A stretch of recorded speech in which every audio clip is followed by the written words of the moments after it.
Theatrical versus digital debate. See, we have survived piracy, we have survived VHS, we have survived television, we have survived everything. So theatrical will survive. Hopefully, it'll kind of reduce the piracy because you're getting to watch. If you're saying you don't want to go to the theater for a particular movie, you'll wait for it. I'd rather watch it on your phone. This particular movie is coming to your phone. You want your film to travel to consumers.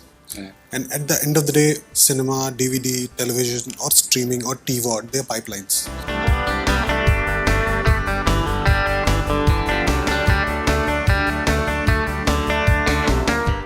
Precisely for this reason that if it comes directly onto your phone, you can be watching it anywhere.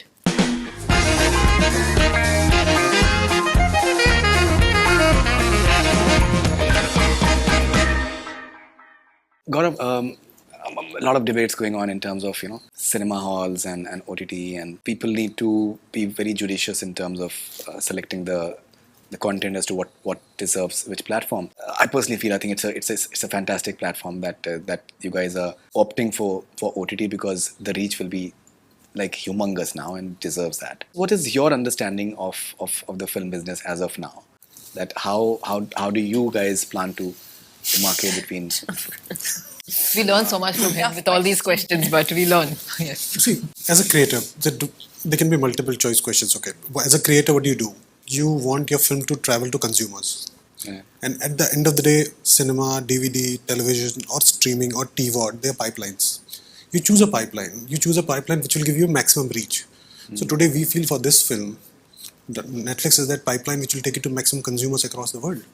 And you make their choices based on the reach that your film deserves. Because you're closest to the film, you understand how the film is. And you might see, I think it's stupid for me to say that we know what consumer behavior will be, but at least on the best ability, you say, okay, this is the best thing to do today. And that's what you take that call. Second, on theatrical versus digital debate, see, we have survived piracy, we have survived VHS, we have survived television, we have survived everything. So theatrical will survive. It's just that every 3-4 years we see this phase and everyone starts writing obituaries, which doesn't come into play. I mean, next year you'll see a 5,000 crore year, then you'll be like, wow, we'll have a 60% growth on this year. It might shock you. But that will continue to happen year after year. It's a cyclic business. It happens every time. No, I'm not saying in terms of obituary. Basically, what I'm saying is that I think the importance to realize what content to release where, because correct. Somehow many people they're of this opinion that OTT is just a fad. It's just a phase which will pass, and ultimately that is something which is like and also about the piracy part. I'll have a question for you. So I travel in AC train, okay, and I like to observe people. People share movies in AC in say trains all the time. I've seen a hit film releasing, and on the next day it's being watched in say local trains, the pirated version. And maybe what South is doing, I think we are yet not really taking it seriously. So from what South is doing in what perspective? They're very particular about piracy part of it.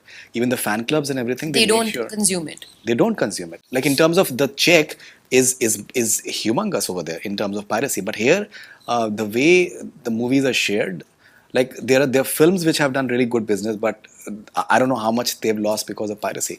But in that context, if say a film is releasing directly on OTT, and you're consuming it say in a local train, for example, so it's like a legitimate thing in a way. Absolutely, and in fact, hopefully it'll kind of reduce the piracy because you're getting to watch. If you're saying you don't want to go to the theater for a particular movie, you'll wait for it. I'd rather watch it on your phone. This particular movie is coming to your phone, so that's why I believe Darlings is that kind of watch, which is like a bit of an intimate watch. You don't need to go, it's not a larger than life experience. It's driven by these characters and the stories. It's not about the scale and the visuals, and there are some films that are meant for the big screen because there's a certain narrative to it or a storytelling to it. This is an intimate storytelling. It's also a genre which is more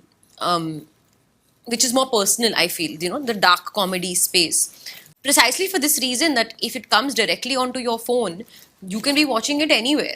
The phone as in onto the platform, wherever you are, whether it's on your phone or on a tablet or on your TV, you're consuming it the way you want to at your time, and it's reaching out to so many more countries and people. Absolutely. Absolutely. It'll on day one.